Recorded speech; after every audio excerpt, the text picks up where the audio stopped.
Hello. Welcome back to STM Narratives. Before we begin, please comment where you are watching from and the time. I remember the day I first noticed something was wrong with Mom. It was a chilly morning in early spring, and the garden was beginning to bloom. Mom loved her garden. Every year, she would carefully plant rows of tulips and daffodils, meticulously keeping track of each bulb's progress. But that morning, as I sat with her on the porch, I noticed she was staring blankly at the flower beds. Her eyes, usually so bright and full of life, seemed cloudy and distant. "Mom, are you okay?" I asked gently, trying to mask my concern. She turned to look at me, a puzzled expression on her face. "Did I plant these?" she asked, her voice tinged with confusion. A knot formed in my stomach. "Yes, Mom, you planted them last fall. Remember? You said the tulips would be the highlight of the garden this year."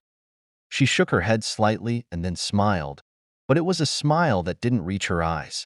"I'm sorry, I can't seem to remember." At first, I tried to convince myself that it was just a momentary lapse, a fleeting sign of aging. After all, Mom was 72 and had always been so sharp and independent. But over the next few weeks, the signs became harder to ignore. She would forget where she put her keys, misplace her glasses, and repeat questions she'd asked just minutes earlier. The official diagnosis came 2 months later: Alzheimer's disease.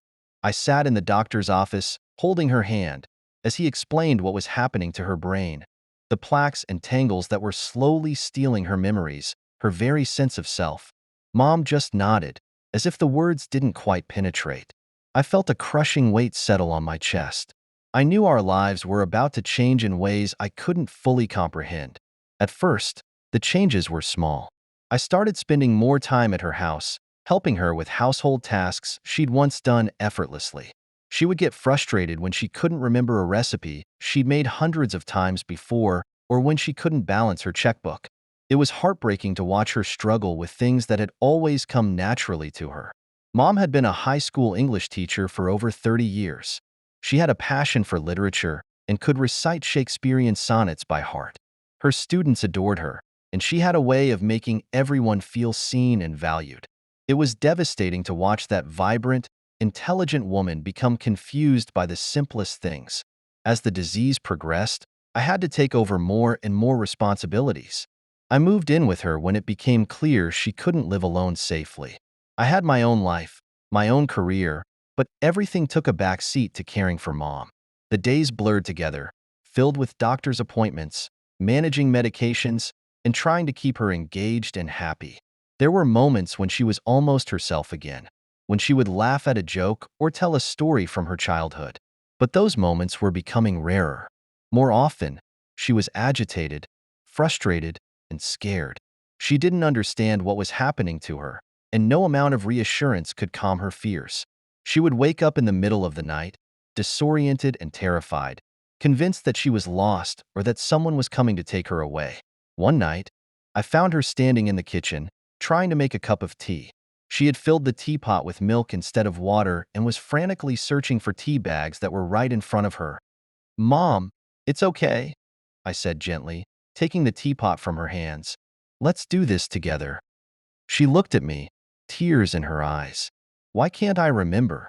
Why can't I do anything right?" I pulled her into a hug, feeling the fragile bones of her shoulders beneath my hands. "It's not your fault, Mom. You're doing your best."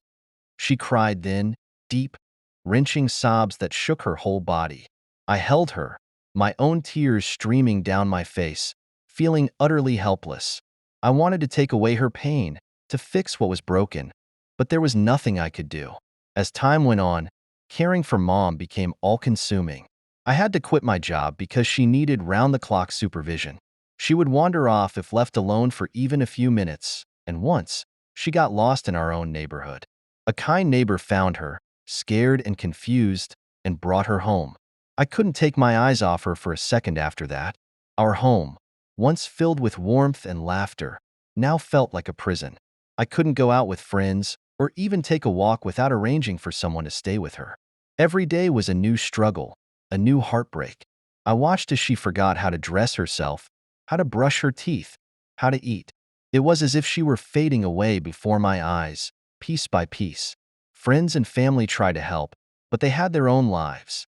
They would visit occasionally, but I could see the discomfort in their eyes, the way they struggled to find words to say to her. She didn't recognize them most of the time, and it was painful for them to see her like that. Eventually, the visits became fewer and farther between. I was exhausted, physically and emotionally. I barely slept, always listening for the sound of her getting up in the night. My health began to suffer. I lost weight, and my hair started to thin. But I couldn't give up. She was my mother. She had taken care of me all my life, and now it was my turn to take care of her. There were days when I felt like I was drowning, suffocating under the weight of it all. I would look at her and feel a wave of anger and resentment wash over me. This wasn't fair. It wasn't fair to her, and it wasn't fair to me. I felt trapped, and then I would feel guilty for thinking that way because I loved her more than anything. I tried to remind myself of the good times, of the mother she had been before the disease stole her away. I remembered how she had stayed up late with me, helping me finish school projects, how she had held my hand and comforted me when my first boyfriend broke my heart. I remembered the way she would sing while cooking dinner, the smell of her perfume, the sound of her laugh. Those memories were all I had left as she slipped further away from me. One of the hardest moments came when she forgot who I was. I had just helped her get ready for bed, tucking her in and kissing her forehead as I always did. As I turned to leave, she grabbed my hand. "Who are you?" she asked, her voice small and frightened. I froze, a cold shock running through me. "Mom, it's me. It's your daughter." She shook her head, pulling her hand away. "No, no. My daughter is just a little girl. I don't know you." I felt something inside me break. I wanted to scream, to cry, to beg her to remember. But I just nodded, forcing a smile. "It's okay, Mom. I'm here to take care of you." She turned away, closing her eyes. I stood there for a long time, staring at her, feeling like I was looking at a stranger. I left her room and went into the bathroom, locking the door behind me. I sank to the floor and sobbed, feeling more alone than I had ever felt in my life. It's strange, the things you miss. I miss the way she used to call me every Sunday morning, just to chat about nothing in particular. I missed the smell of her cooking, the sound of her voice reading me bedtime stories when I was little. I missed the way she would hug me, tight and warm, making everything feel okay. I missed having a mother. As the disease progressed, she lost the ability to speak. Her words became jumbled, incoherent, and then they stopped altogether. She would look at me with those vacant eyes, and I would wonder what, if anything, was going on in her mind. Was she trapped inside her own body, aware of what was happening to her? Or was she already gone, just an empty shell? The day she stopped recognizing herself in the mirror was the day I knew I had to make the hardest decision of my life. I couldn't care for her alone anymore. It wasn't safe, for her or for me. She needed professional care, a place where she could be looked after around the clock. I visited several facilities, each one more depressing than the last. I hated the idea of putting her in a nursing home, but I had no other choice. When I found a place that felt right, a small, clean facility with kind staff and a cheerful atmosphere, I made the arrangements. It felt like a betrayal, like I was abandoning her, but I knew I couldn't do it alone anymore. The day I took her there was the hardest day of my life. She didn't understand what was happening, and I didn't try to explain. I just held her hand and told her I loved her. She looked at me with confusion, but she didn't resist. I visit her every day. She doesn't know who I am anymore, but I still talk to her, telling her about my day, about the garden, about anything I can think of.